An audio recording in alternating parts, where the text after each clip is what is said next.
Magandang araw Luzon, Visayas at Mindanao. Magandang araw Marinduque. Magandang araw mga kabarangay. Live mula po dito sa Marinduque News Network, sa Lucky 7 Channel 3, sa MNN TV3 at sa DJAR Media Online. Ito pong muli ang programang Aksyon Barangay. At ako po muli ang inyong makakasama, ang inyong kabarangay, Ka Adrian Rosales. At muli po, nagpaabot din po tayo ng pagbati sa lahat ng ating mga kabarangay sa mahigit 200 barangay dito sa ating lalawigan ng Marinduque. Isang mapagpala at ligtas na araw sa inyo lahat. Binabati rin po natin ang lahat ng ating mga kababayang Marinduqueño sa iba't ibang panig ng mundo na ngayon po ay nakatunghay sa ating programa. Magandang araw po sa ating mga kababayan dyan sa Amerika, sa Canada, sa Australia, sa Europa, sa gitnang silangan at dito sa timog silangang Asya at sa lahat ng ating mga bayaning OFW, magandang araw sa inyo pong lahat. At muli po sa araw pong ito, kami po ay nagbibigay pugay sa lahat din po ng ating mga kababayan na patuloy po na sumusubaybay sa ating programa, lalo ng ating mga kabarangay na patuloy po na tumatangkilik sa ating programa. Ang programa pong ito na Aksyon Barangay ay nagtataguyod sa mga mahalagang mga programa at gawain ng ating mga kabarangay na kung saan ay ating pong tinututukan kung gaano po kahalaga ang ambag ng serbisyo publiko ng ating mga barangay. At sa araw pong ito, muli po kami nag-aanyaya, samahan niyo po kami sa loob ng isang oras natin pagkatanghal sa ating programa. At ako po muli ang inyong makakasama, ang inyong kabarangay, Ka Adrian Rosales. At muli po, mangyari din po na pwede po niyong i-share at i-like itong ating programa upang mas marami po tayong mapag-usapan at makadaupang palad sa araw pong ito. At muli sa araw pong ito, ako po ay malugod na nagpapasalamat sapagkat muli isa pong lingkod ng bayan, lingkod ng barangay ang ating makakadaupang palad at isang barangay po ang ating mapipicture ngayon pong araw pong ito. At ito po ay sa magitan ng isang malaking barangay dito po sa ating lalawigan ng Marinduque, particular sa bayan po ng Buwak.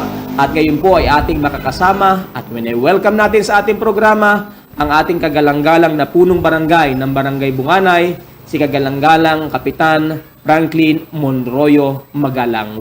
Welcome to our program, Kap, at magandang araw po sa iyo. Maraming salamat po, DJ Adrian. Bago po ang lahat, nais ko rin pong bumati sa lahat ng mga tumutunghay at nakikinig dito sa magawain ng ating minamahal na DJ, si Adrian Rosales at sa kanyang mga followers.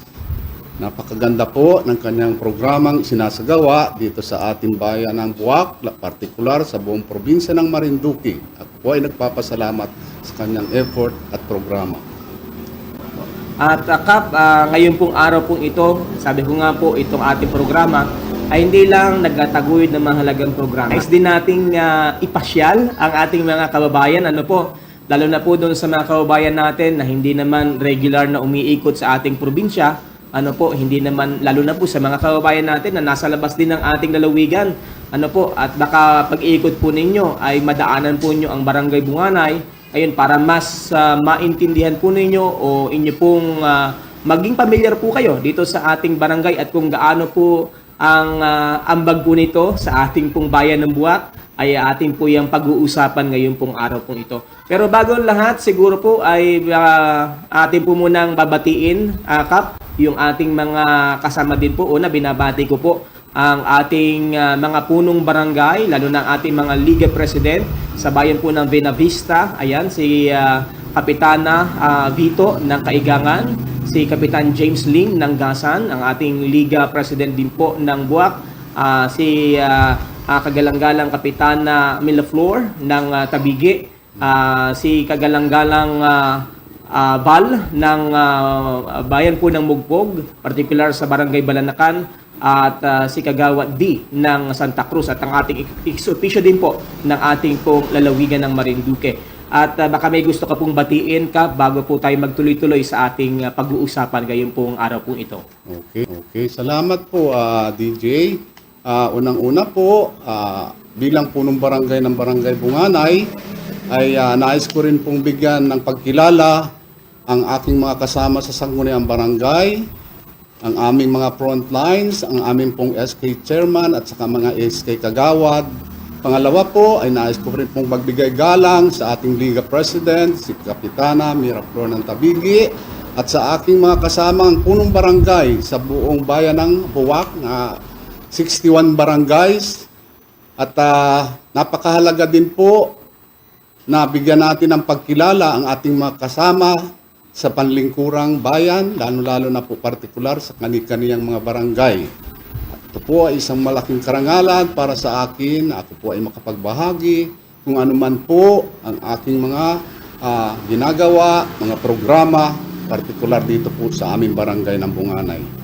At siguro idagdag na rin natin, Kap, pagbati sa ating kagalang-galang na punong bayan. Po, Ayan. tama po.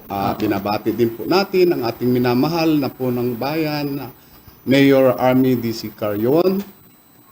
Maraming salamat po sa mga suporta ninyo, tulong sa kabarangayan dito po sa ating bayan, minamahal na bayan ng Buwak.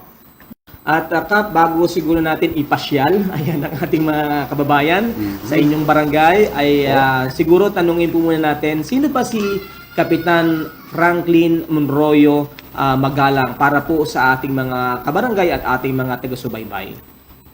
Okay, maraming salamat po DJ.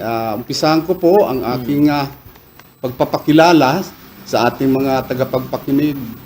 Ako po ay si Franklin Monroyo Magalang. Ang aking ama po ay si dating Philippine Constabulary Sergeant Francisco Javier Magalang. Ang aking pong ina ay si Ginang Nonita Larga Monroyo Magalang, na dati pong teacher. At kakalungkot din po naman at sila din po ay wala na rin. Kami po ay 5 magkakapatid at ako po ay ikalawa do sa 5 magkakapatid. Nagtapos po ng elementarya dito po sa Kawit Elementary School. Kumuha ng kurso sekundarya dito po sa Marinduque National High School. Nagpatuloy po ako ng aking pag-aaral sa Lucena, Quezon Technical School, na kurso na Radio and Television Technician. Pagkatapos po ng aking pag-aaral, po ay tumuloy na sa Maynila para makipagsapalaran. At tayo naman po ay sinuwerte na makapasok sa trabaho.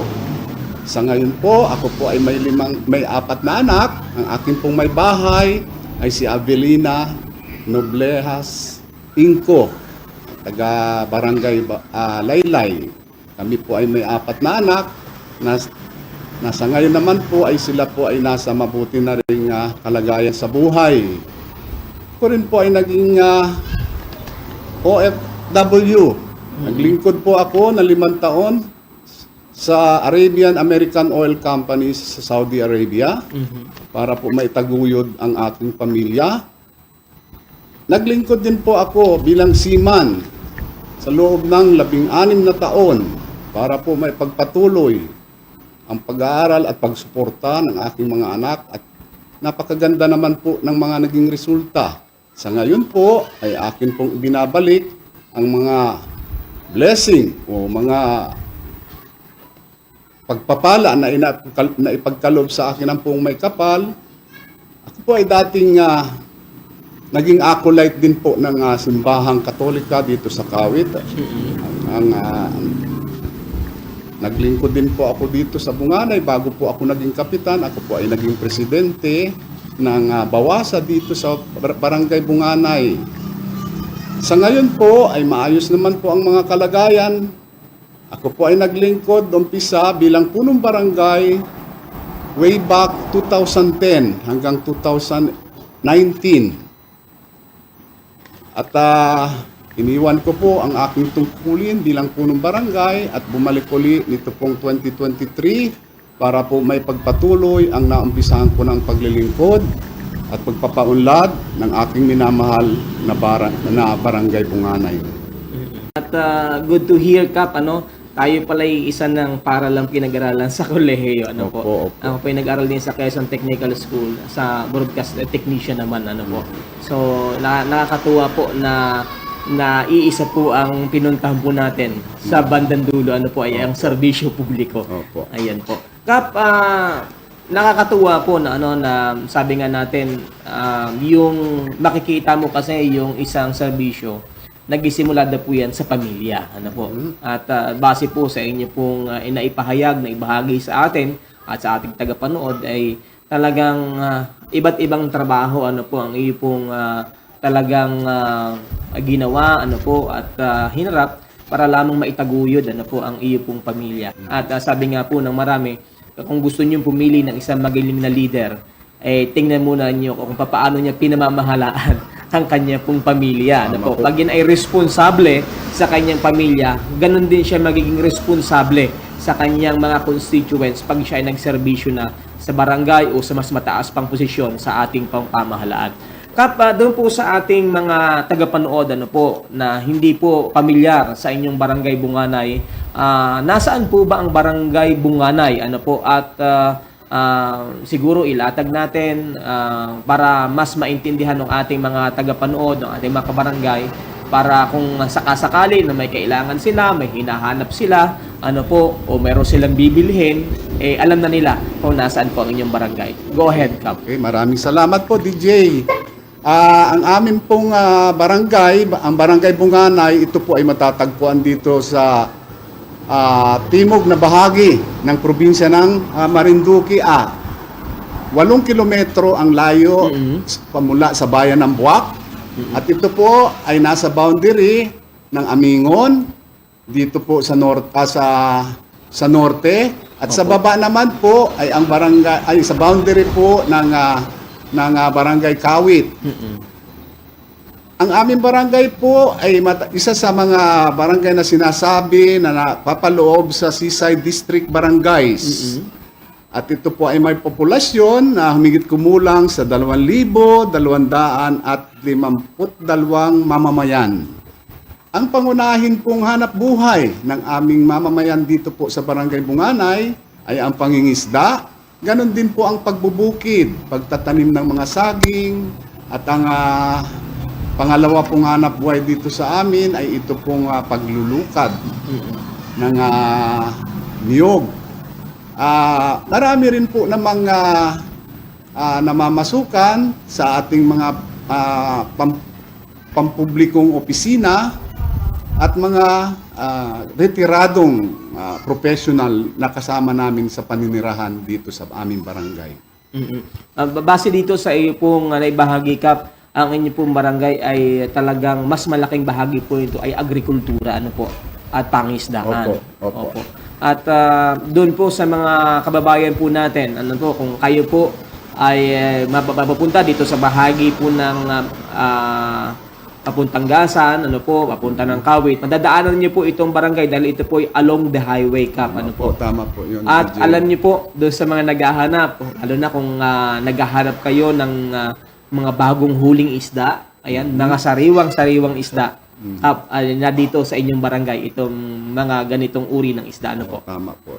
Dahil narito po yung mga malalaking mga pangisdaan at malaki nga po ang bilang, gaya na po na nabanggit ni Kap. Malaking bahagi po ng kaila po mga kabarangay ay nabubuhay po sa pamamagitan ng pangisda.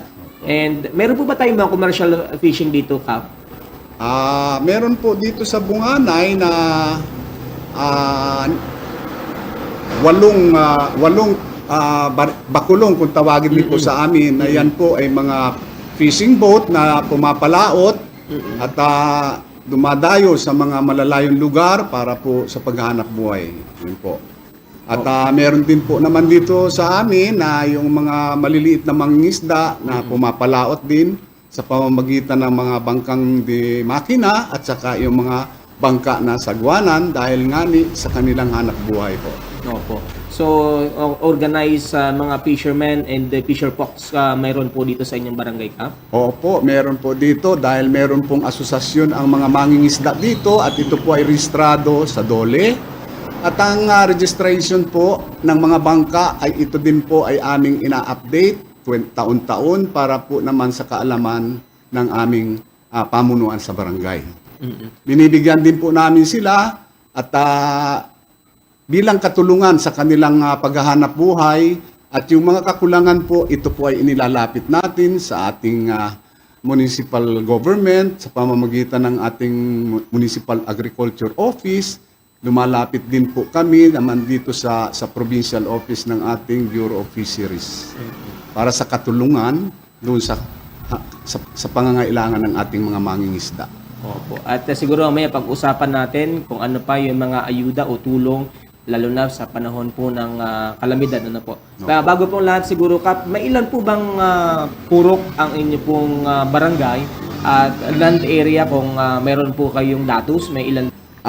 Ang amin pong barangay, tungkol po sa land area, ito po ay merong 467.88 hectares.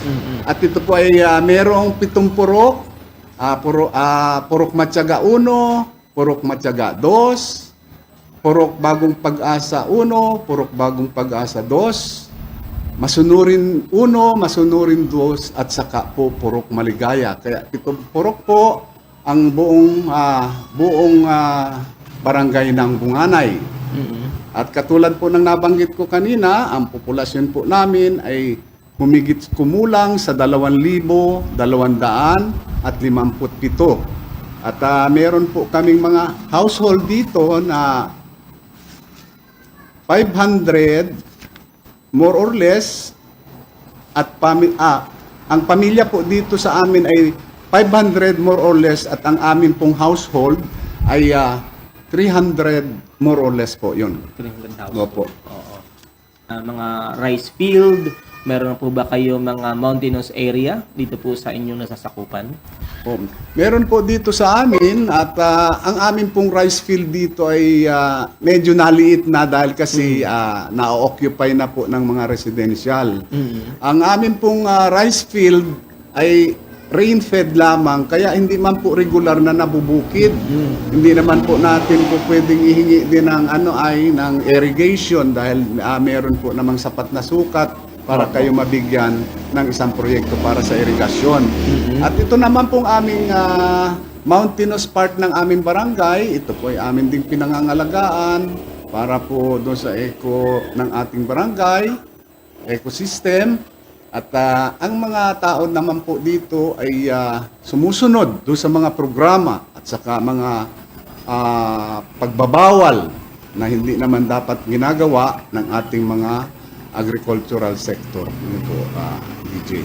At good to hear, Kap, na talagang ang inyong barangay manasabi nating isa po sa pinagkukunan ng pagkain ng ating pong lalawigan, particular ng bayan po ng Buwak, dahil marami nga po dito ay nasa agrikultura at nasa pangisdaan. Ano po? I think noon pong panahon po ng pandemya, kung natatandaan ko, Kap, ay malaking naitulong ng inyong barangay sa pangangailangan ng ating mga kabarangay, lalo na po nung lockdown, ano po, dahil dito yata nanggagaling yung malaking portion ng mga isda na siya namang dinadala doon sa iba't ibang mga barangay dahil nagkaroon yata nga na tayo dito. Tama po yun ni Jay kasi noong mga panahon na yon ay talagang limitado ang galaw ng tao. At dito po naman sa amin ay patuloy din naman ang pangingisda ng aming mamamayan. At nagkakaloob po ang aking mga kabarangay ng naiibahagi yung kanilang mga nahuhuling isda dahil po ngani na hindi naman makapaghanap mo ang karamihan sa ating mga kababayan. Kaya kung ano po ang naitulong natin dito sa ating mga kabarangay at sa ibang mga mamamayan ng ating bayan, ay ito po ay pinagkakaloob namin. Pangalawa po, yung pong aming mga magsasaka din po dito, noong mga panahon na may pandemya, sila din po ay nagkakaloob ng kanilang mga ani, saging, gulay po, para naman po makaluwag-luwag din doon sa mga taong medyo kapos sa buhay. Kaya nga napakahalaga na yung mga ganitong agriculture and ng ating mga barangay ay lalo nating mapangalagaan. Although, sabi mo nga, Kap, kanina, ay mas dumadami na din yung ating mga residente, yung ating mga household na minsan na-occupy na din yung ating mga lugar na sakahan. Ano po? Kaya siguro ay maging tayo po sa ating mga kababayan ay mas pangalagaan po natin itong source ng ating pong kabuhayan dahil naranasan nga natin ng pandemya na talagang yun yung nag-sustain ng ating pang-araw-araw na buhay at nakapag-aambag pa sa ating ibang mga kaubayan gaya po ng nagawa po at naibahagi ng ating Barangay Bungani dito po sa bayan po ng Buwak. Kap, pag-usapan po natin, ano po, how about development, ano po, sa inyo pong barangay, ano po yung mga latest development dito sa inyong barangay? Kumusta po ang inyo po mga INPA project? Meron po ba kayong mga ongoing o mga natapos po na mga proyekto sa inyo pong barangay? Sisimulan ko po ito, DJ, doon sa naunang aking panunungkulan. Ano po?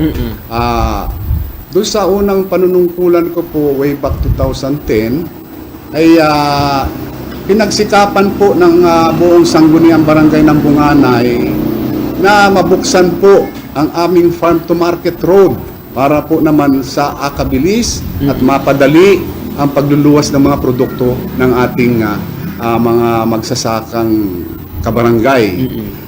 Ang amin pong naging katulungan dito sa pagpabubukas ditong aming farm to market road ayun pong proyekto ng Kalahi, kung natatandaan po ninyo yon. So nabuksan po ang aming kalsada hanggang doon sa Purok Bagong Pag-asa 2 na yun po ang dulong purok ng aming barangay. At sa ngayon naman po, maayos ang daan. Meron lamang po pang kaunting kakulangan doon sa pagkukongkreto ng aming kalsada. Pero ito po naman ay aking nailapit na doon sa mga ahensya na maaaring makatulong sa amin. Na pagkalooban din po natin ng patubig ang ating mga kabahayan dito po sa Purok Bagong Pag-asa 2, Purok Bagong Pag-asa 1 at pati po yung dulong bahagi ng ating barangay na yung pong Purok Maligaya ay sila po ay nadadaluyan na rin ng ating proyektong patubig na ito po ay level 3 sa loob na po ng bahay ito. Doon po naman sa aming Purok Bagong Pag-asa 1 at saka Purok Bagong Pag-asa 2 ay yun po ang doon po nakat-focus ang development ng ating barangay. Kaya po doon sa mga mabuting kalooban, akin din pong babanggitin ang pasasalamat kay Engineer Buenaventura Lugdat ng Mumpog dahil po sa pagkakaloob niya sa amin ng isang parsela ng lupa na amin pong natayuan ng daycare center sa ilayang bahagi ng aming barangay.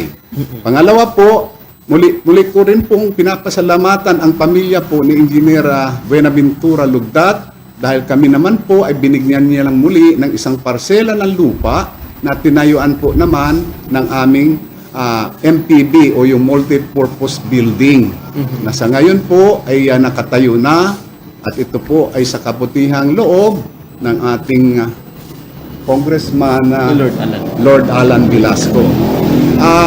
Meron na rin po kitang pailaw sa baybay kalsada ng ating interior poroks.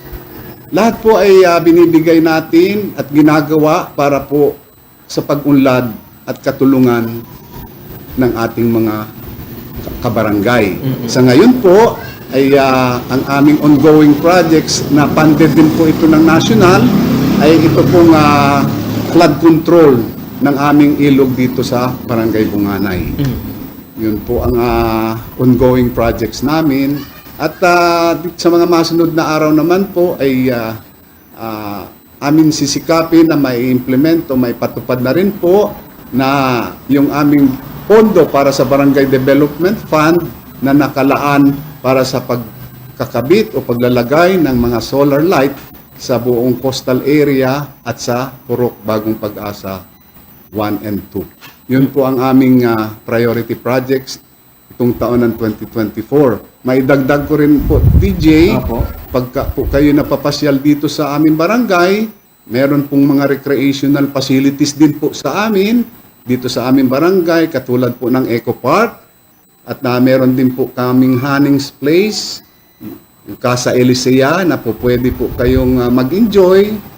Meron po silang swimming pool, pwede rin po mag-check-in kayo at pwede rin po yan na pagdausan ng mga activities, pag-meeting at saka pag-seminar. Marami din pong mga po pwede kayong mapasyalan dito sa aming barangay at ako po ay umaasa na sa mga darating na panahon ay mabisita po ninyo ang aming barangay. Nakakatuwa, Kap, ano po, na sa ilang taon na po kayo sa serbisyo, Kap? From yung first na pag-upo mo po? Po, yung akin pong first term bilang punong barangay ay nag-umpisa po yan ng 2010. Nga po. At ito po ay tuloy-tuloy. Ako po ay nahalal ng 3 sunod-sunod na term. Iniwan ko lamang po ang aking tungkulin nung ikasyam na taon ko dahil sa mga bagay-bagay na hindi naman maiwasan. At ako po ay bumalik uli nitong 2023 para po naman may pagpatuloy yung nasimulan ko ng mga proyekto na makakapagdulot ng pag-unlad sa mamamayan at sa aming barangay. So sa kabuuan, more than 10 years na, Kap, yung inyong serbisyo sa inyong barangay. 10 years na po, DJ. At sa nakakatuwa, Kap, sa loob ng 10 taon, bahagi po ng inyo pong naibahagi ngayon sa ating mga kabarangay, nagawa po ninyo itong farm to market road, yung patubig, po, na ngayon talagang inilapit ninyo sa inyong mga kabarangay at sa mga kabahayan, Kap. Alam niyo po, yung pong patubig ay napakahalaga sapagkat kapag merong ganito ay masasabi nating successful, umuunlad ang ating pong barangay. Sa ngayon po, Kap, patungkol po sa patubig, sino po ang nagpapatakbo po ng inyong barangay water system? Ang amin pong bawasa, kung tawagin po dito sa atin, bali 2 po ang bawasa dito sa amin, sa barangay po namin. At yung dito po sa ibaba ay namamanage po yan ng mga pribadong samahan. Po? At yun pong bagong naipundar namin na bawasa, yun naman po ay nasa Ilaya. Yun po ay ako rin po ay nagpapasalamat doon sa mga nakaraang naging katulungan sa akin kay nasirang Governor Carmencita Reyes dahil siya po ang nagkaloob sa amin ng pondo doon para po yun may isagawa. Yun pong aming bawasa sa Ilaya ay ang sanggunian po ang sumusubaybay at nag-aangalaga at kami rin po ang nagme-maintain ng aming patubig sa Ilaya. Opo. Good to hear, Kap, dahil kumbaga talagang nadagdagan yung inyong serbisyo sa ating mga kabarangay at sa pamamagitan ng public and private partnership yung bawasawan ninyo. And kumbaga at least nakikita din natin na both of this bawasa bawasa 1 and bawasa 2 ay nakaka-sustain para makatugon sa pangailangan ng ating mga kababayan. So how about ito pong inyo pong priority project na pailaw po dito sa ating Coastal Road? May ilan po na bilang po yung target po nyo, Kap, na pailaw dito sa inyong coastal area? Dito po sa aming pailaw, dati po yan ay nalagyan na ng sangguniang barangay noong panahon ko po, way back 2013 or 2014, ay mahirap din po palang i-maintain pagka ang inagamit mo sa ating instalasyon ay yung service drop po baga. Ay doon po sa baybay dagat namin ay hindi man po natagal dahil doon po sa alat ay nagkakaroon kaagad-agad ng corrosion. Ngayon, ito naman pong priority projects, ito po ay kinukup lamang dahil ang nag-conceptualize ay yung dating pamunuan. So kinukup na lamang po namin at nakikita naman po ng buong sanggunian dahil ito po ay kinonsulta din natin at viable po yung proyekto na yun. Kaya po yun ay aming mai-implement. Ang halaga po noon ay humigit kumulang sa 700,000 piso. At kaya yan po ay napagawaan ko na ng program of works doon sa ating municipal engineering. Pinapasalamatan din po natin ang ating municipal engineering sa pamumuno ng ating engineer Lee. At si Engineer Mugol, siya po ang madalas kong nilalapitan diyan para po kumonsulta doon sa mga paggagawa ng mga plano. At dun sa tanong po ninyo na mga kung ilan, ay yan po ay pinasukat ko na at maaaring yung ating solar lights dito sa ating coastal area ay yan po ay mga 20, humigit kumulang sa 20 dahil kasi po kailangan nating consider din yung pagitan ng mga tubo na pagkabitan ng solar light para po pantay-pantay ang liwanag. Ano po? Ngayon, yung pong masobra dun sa amount nun, kung meron man, ito naman po ay ikakabit namin dito po sa parting Ilaya ng aming barangay. Yung pong aking binabanggit sa inyo na Purok Bagong Pag-asa at Purok Bagong Pag-asa 1 at saka Pag-asa 2. Meron sa ngayon po ay meron din pa po naman kaming street lights diyan. Pero para po naman kita ay makatipid doon sa bayarin natin sa kuryente ay naisip po ng buong sanggunian at napagpasyahan na ipatupad po yung proyekto na ito. At lilinawin lang po natin, Kap, ito pong project pong ito ay mga solar lights na po. Opo, Ayan. magiging solar lights po. Yan po ay funded ng aming Barangay Development Fund for 2024. Ayan. At atin pong inaasahan na ito po ay may sa katuparan namin bago matapos ang 2024. Opo. Kap, tanong din lang po natin doon sa development, how about yung inyong evacuation center? Kumusta na po? Mayroon na po ba kayong lugar kung saan secured ng ating mga kababayan? Although nakikita naman natin maraming portion ng inyo pong mga residente ay nasa mga konkreto na mga kabahayan. Opo. Pero hindi po maiwasan na meron pa rin mga ililikas. Kumusta po ang inyo pong evacuation center? Sa totoo lang po, DJ, wala po kami talagang evacuation center. Yung inasabi nila na talagang regular o talagang evacuation center designed bilang evacuation center.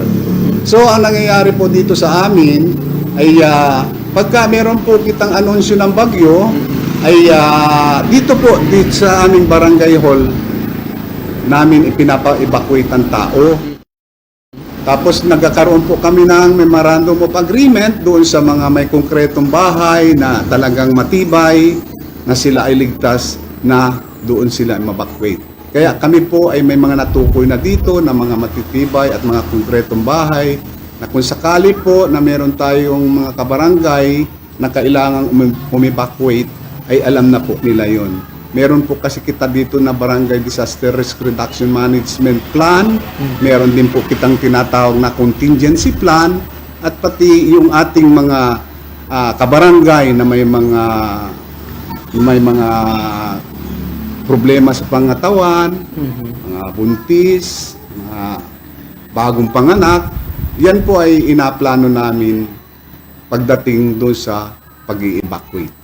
Yun po ang aming, may mga plano po kaming nakahanda para dyan sa gawain na yan. At may mga tao din na nakatalaga para tumulong para maisagawa po yung mga programa nito.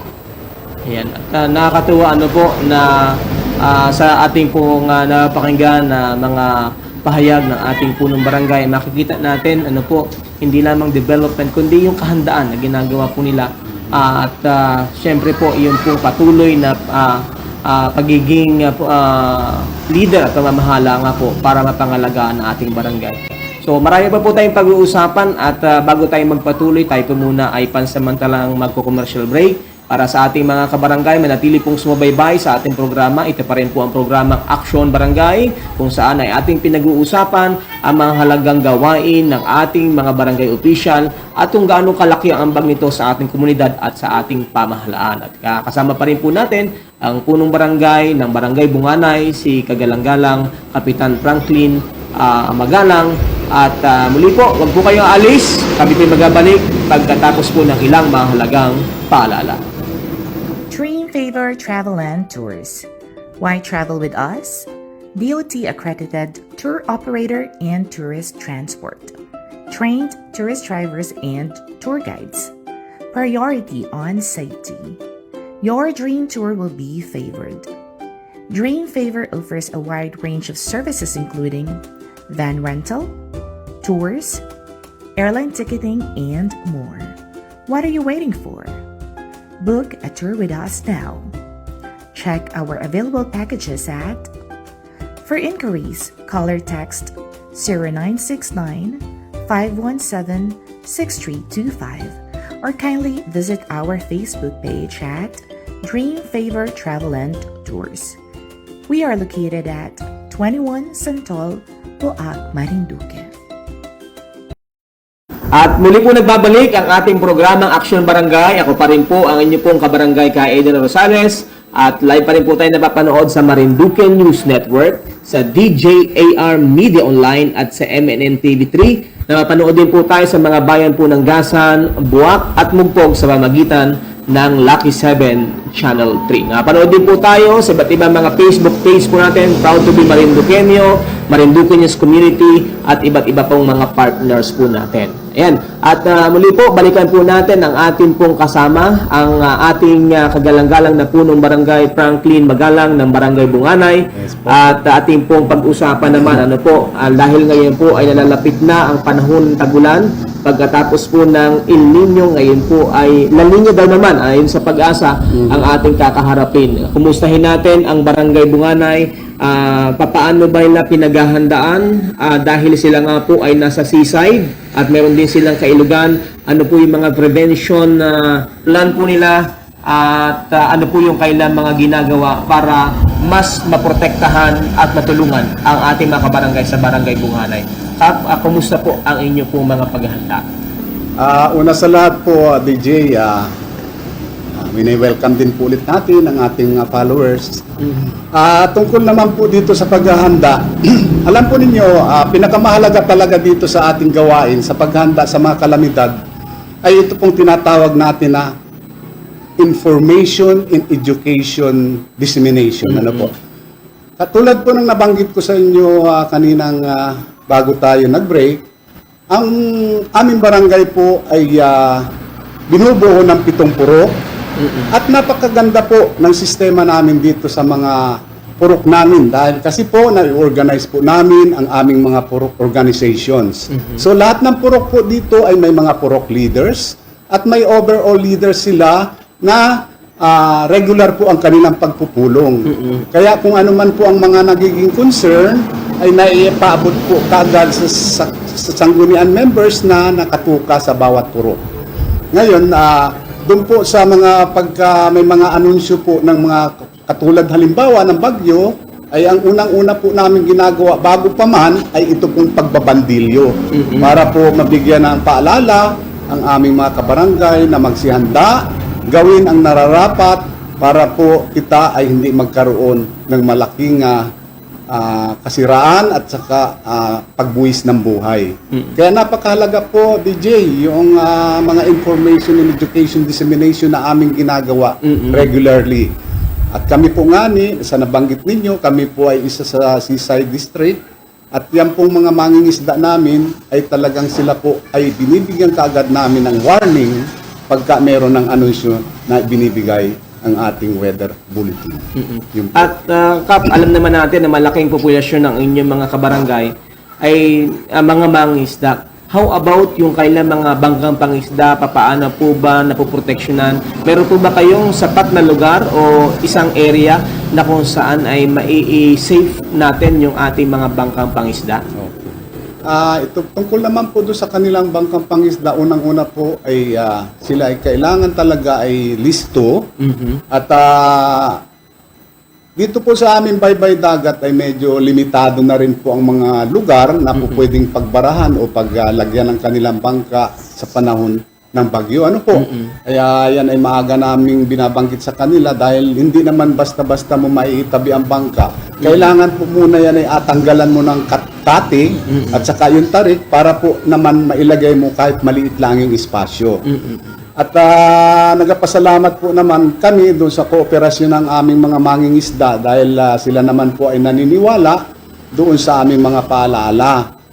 At dito po sa amin ay basta nagatulungan po lamang dahil sa dami-dami rin po na mga may bangkang dimotor dito. At sila po nga ay aming inuobliga na i-rehistro ang kanilang mga gamit pangisda para pagdating ng panahon na ito man ay nagkaroon ng problema, nasira, ay merong mga ahensya na nakahandang tumulong. Mm-mm. At Kap, alam naman natin itong nakaraang buwan lang sinurpresa tayong lahat nung isang bagyo na dumaan sa atin. Opo. Kumusta po yung ating mga mangingisda? Wala po ba tayong mga nasalanta o nasira na mga bangkang pangisda o may mga reported na mga damages sa ating mga kabarangay? Ay sa awa naman ng Diyos sa DJ, sa maaga naming pagbibigay ng abiso, ay wala naman pong na-report dito sa aming barangay na nagkaroon ng sira yung kanilang bangkang panghanap buhay. Ang nagkaroon lamang po dito ng kaunting kasiraan ay yung mga tanim na saging. Yan po ang at yan po naman ay naobliga din namin yung aming mga mamamayan na ito po ay rehistro para po sila ay makahiling ng tulong doon sa ahensya na namamahala dito. Yun po. At nabanggit nyo, Kap, ano yung pagpaparehistro? Talagang ini-encourage din natin yung ating mga kabarangay, ano po, Opo. hindi lamang yung pagpaparehistro doon sa mga Fisher Fox members po natin, ano po, yung po pagpaparehistro, kasi ganito, Kap, nililinaw lang po natin dahil akala po nung iba ay pag kaya pinaparehistro para sila i-tax, ano po. Hindi po sa ganun pong bagay, kundi para magkaroon lang po ng malinaw na datos ang ating pamahalaan kung sino-sino yung mga kababayan po natin na pwedeng tulungan din sa panahon na may pangangailangan at makita din natin ano po at mabigyan din siyempre ng edukasyon itong ating mga kababayan para po doon sa tinatawag na legal na paraan ng pangisda. And about naman dito sa ating mga magsasaka, inuobliga din po na at in-encourage na kayo po magparehistro ng inyong mga pananim, ano po, saging man yan, mga nyog o kung ano pa man, para at least alam din po ng ating pamahalaan, hindi po yung basta lalapit po tayo magsasabing ako'y nasalanta, pero wala po tayong matibay na datos, ano po. So, sa ating mga kabarangay, yun po yung ating pong gustong ipaabot sa pamamagitan din ng programang ito, na andyan naman po ang MAU, ano po, na laging bukas ang kanilang mga tanggapan at ang ating PCA naman para sa mga magniniyog, ano po, Kap. At yun ay gusto nating idagdag para maintindihan din ng ating mga kabarangay. Sa karagdagan po, DJ, ano po, katulad po ng pinaliwanag ko rin kanina at nabanggit ko na yung kahalagahan po nga nung pagbibigay sa kanila ng informasyon. Tama. Sa ngayon po ay hindi na sila nagadalawang isip. Dahil yung po mga aning nabanggit natin na tungkol sa pagparehistro ng kanilang mga gamit pangisda, yung kanilang hayop, yung kanilang mga pananim, ay malaking bagay po na alam naman nila na makakatulong sa kanila. So sila po ay aware na dyan sa pagre-rehistro ng mga yan. Yung katulad ng mga mga hayop na alaga nila, baboy, baka, kalabaw. Lahat po ng mga hayop na kanila po nasa pamumosisyon ay talagang pinaalaala nila na napakahalaga na ito ay mairehistro. Yun po. Opo, at isa pa rin po, Kap, na siguro idagdag nating tanong dahil nga pag-ibigay ng informasyon, proper information, education, and dissemination, ano po. Nabanggit din natin yung pagparehistro ng mga alaga. Dagdag ko lang po siguro katanungan, Kap, how about yung problema hindi lamang ng barangay at ng Buwak, kundi ng buong probinsya, itong pagsugpo dito sa mga stray dogs, ano po, yung mga aso na pag-alagala, kumusta po ang inyo pong barangay? Ay DJ, sa totoo lamang kami po ay talagang very aggressive diyan sa pagpapatupad niyan dahil hindi naman po lingid sa inyo. Nakita po dito sa bayan ng Buwak ay nasa state of calamity pa rin dahil doon sa problema ng ating rabies cases. At ito po ay mandato ng ating minamahal na Mayor Army DC Carion, at ito po ay may mga executive order. Ang ating punding minamahal na Gobernador, Presby Velasco, ay siya po ay nagbaba din ng executive order nitong mga nakaraang buwan na kailangan ay ang pagsasawata o paghuhuli ng ating mga galang aso, mapapupusa man yan o mapaaso, ay kailangan ay makiisa ang buong barangay, mga mamamayan nito, para masawata po natin kung hindi man ma-eradicate natin yung problema natin sa rabies. Meron din pong programa ang ating Municipal Health Office na ito pong pagpapabakuna ay ito po ay libre at ito po ay pinaglalaanan nila ng pondo para po maiwasan ang maapekto ng rabies ang mga taong nakakagat ng mga aso. Dito po sa amin, kami po ay nagsagawa ng kulungan ng ating mga stray dogs at ito po ay pinapatupad natin dito at ito po ay nire-report namin sa PRODEP.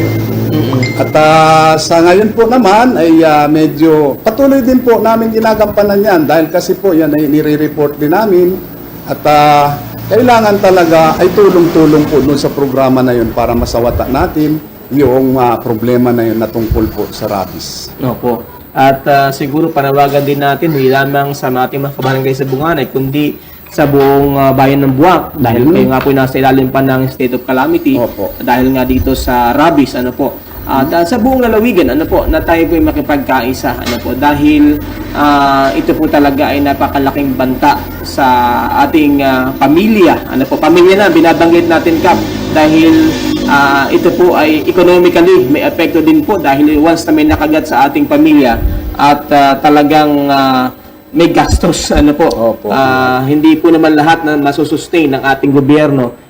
Para maiwasan din po natin ito ay maging responsible owners din po tayo ano po. Responsible pet owners po. Yes. At saka DJ, maidagdag ko na rin po Opo. Doon po sa programa ng ating municipal government sa pangunguna ng ating minamahal na mayor at kaalam po ang ating municipal health office, ang ating pong municipal agriculture office na nagpa-training po bawat barangay, training ang mga barangay tanod kung paano ang tamang sistema ng paghuhuli ng mga galang aso. Pangalawa po, para po sila ay magkaproteksyon, sila po ay binigyan na rin ng anti-rabies vaccine. Ang buong barangay, ang lahat ng barangay po, kung ako ay hindi man nagkakamali, ay pinagkalooban na rin po ng net na para magagamit sa panghuli ng mga galang aso. Kaya po, yung consistent po tayo doon sa sa programa ng ating municipal mayor at saka ng abang ahensya. At tayo po naman ay kailangan talagang sumunod dahil binibigay po naman nila yung lahat ng suporta na kakailanganin ng isang barangay para maipatupad yung programang iyon. At yan po sa ating mga kabarangay, huwag po kayo magdalawang isip ano po, na makipagtulungan dahil ito po ay sa ikabubuti rin ng ating pamayanan at ng ating mismong pamilya at ng Yes, ating po. mga sarili dahil ano naman po ninyo kung gaano kapanganib ngayon itong rabies at huwag na sanang maulit na mayroon pong nasawi o na walang buhay.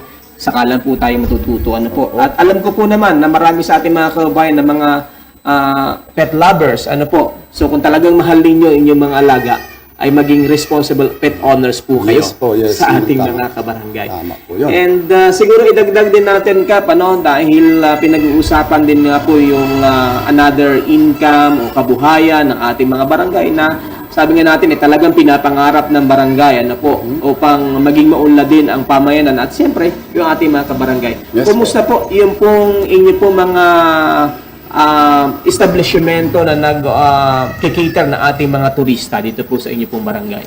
So far po naman ay maayos naman po at itong mga nakaraang buwan po ay napatunayan natin na dumadami na rin po naman ang mga tumatangkilik doon sa mga